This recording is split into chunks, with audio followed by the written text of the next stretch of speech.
करती हूँ।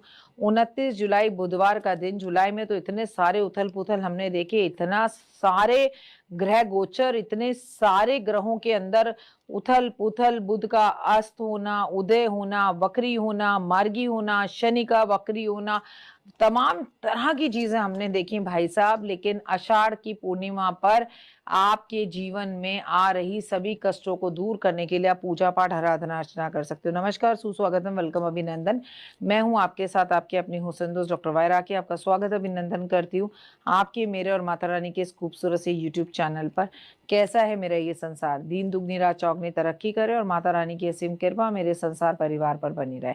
आषाढ़ के महीने की पूर्णिमा 29 जुलाई बुधवार का दिन है। तो आज बात करेंगे आषाढ़ मास की पूर्णिमा की। ये पूर्णिमा बाकी है और ये बहुत खास पूर्णिमा है।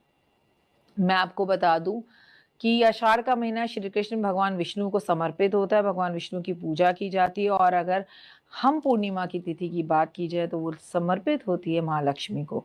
आषाढ़ पूर्णिमा की कृपा प्राप्त करने के लिए, महालक्ष्मी की कृपा प्राप्त करने के लिए, शांति, समृद्धि, आत्मिक उन्नति के लिए और अपने आप को पवित्र रखने के लिए किया जाता है। मान्यता है कि इस दिन चंद्रमा आसमान पर पूर्ण होता है, पूर्ण कला में होता है, 16 कला संपन्न होता है। मान्यता है कि इस दिन श्रद्धा और विधि विधान से व्रत रखने से, स्नान आदि दान पूजन करने से पापों का नाश होता है और मनोकामनाएं पूर्ण होती है। इस दिन दिए गए किए गए जप दान सब इंसान को अत्यधिक फल देने वाले होते हैं, जिससे जीवन में सुख, शांति और संतुलन का सकारात्मक ऊर्जा का संचार होता है ना। बढ़िया।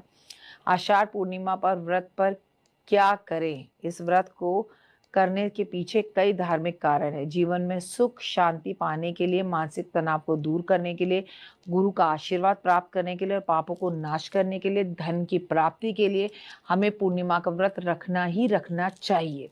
आषाढ़ पूर्णिमा के उपाय, अगर आपके घर में अक्सर बेवजह तनाव, विवाद स्थितियां बनी रहती है तो आषाढ़ पूर्णिमा के दिन शांति के लिए बहुत शुभ है। इस दिन भगवान विष्णु महालक्ष्मी की श्रद्धा से पूजा करें। भगवान विष्णु को सफेद चंदन का तिलक लगाएं। महालक्ष्मी को पीले और लाल कुमकुम का तिलक करें। सुख समृद्धि घर में आएगी। शाम के टाइम घर के चारों तरफ दीप जरूर जलाएं। सकारात्मक ऊर्जा बढ़ेगी, मानसिक शांति प्रदान होगी। आषाढ़ पूर्णिमा पर गंगा स्नान करने जाएं। नहीं जा सकते तो जब सुबह स्नान करें तो उसमें कुछ गुलाब की पत्तियां और गंगा जल मिलाकर स्नान करें। महालक्ष्मी की पूजा का विशेष लाभ होगा। पूजा में माँ को लाल फूल अर्पित जरूर करें। कनक धारा स्तोत्र का पाठ जरूर करें। धन संबंधी परेशानियां दूर होंगी, आर्थिक स्थितियां मजबूत होंगी और विधि विधान से पूजा करने से लक्ष्मी स्थिर रूप से आपके घर में वास करेगी। इस पूर्णिमा पर 11 कौड़ियों पर हल्दी लगाकर माँ लक्ष्मी को अर्पित करना चाहिए और उसे मंदिर में ही छोड़ देना चाहिए। इससे धन, वैभव, यश जरूर बढ़ता है। आषाढ़ पूर्णिमा पर पूर्णिमा वाले दिन सत्यनारायण भगवान की कथा जरूर करनी चाहिए और प्रसाद को जरूरतमंद लोगों में जरूर बांटना चाहिए। सुख समृद्धि वैभव आपका इससे बढ़ना शुरू हो जाता है। सत्यनारायण की कथा सुनना बहुत ही शुभ माना गया। आषाढ़ पूर्णिमा पर क्या ना करें? पहले तो करें, व्रत रखें, गुरुजनों की पूजा करें, दान पुण्य करें, सुबह जल्दी उठें, गंगा स्नान करें, धार्मिक ग्रंथ पढ़ें, जरूरत लोगों की मदद करें। ब्राह्मण को जो है आप इस दिन धोती दान जरूर करें, चंद्रमा के दर्शन जरूर करें, महादेव की पूजा जरूर करें और इस दिन विष्णु सहस्त्र नाम, लक्ष्मी सहस्त्र नाम का पाठ जरूर करें। जितना हो सके भगवान शिव की आराधना अर्चना करें। आषाढ़ की पूर्णिमा पर क्या ना करें? क्रोध ना करें, पानी की बर्बादी ना करें, किसी का अपमान ना करें, तामसी भोजन से बचें, नकारात्मक विचारों से दूर रहें, किसी और का भोजन करने से भी बचें।